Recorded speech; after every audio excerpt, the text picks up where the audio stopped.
Now what we're going to do is mix up our starter where we're going to collect our wild yeast.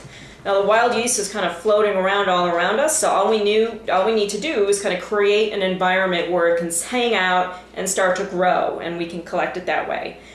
To do this, all you need are 2 cups of white flour. For some reason, when you're first starting out, wheat flour doesn't work quite as well. You can incorporate wheat flour later as you get your sourdough starter going, but for now, stick with about 2 cups of white flour, nothing else.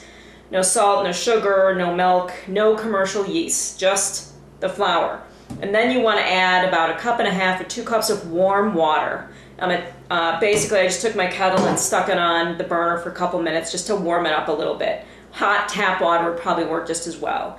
For the quantity of water you want to use about an equal amount to your flour. But the most important thing is the consistency of what you're working with. So I'm adding this water and I'm stirring. And basically, you don't have to worry about lumps. What you're doing here is just incorporating the flour and the water, and also air, because air is very important because that's where your yeast are. So you want to get as much air incorporated as possible. And the consistency of it, you want it to be like really thin batter, kind of soupy, like that. But again, it's not an exact science, so if it's thinner than this or thicker, it's probably not going to mean that much of a difference.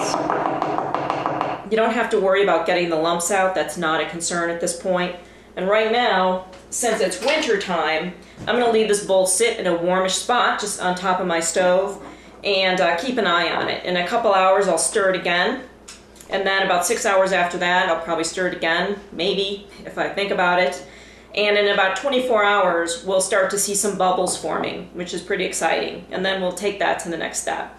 If it was summertime, I'd stick this outside so you get as much yeast interacting as possible.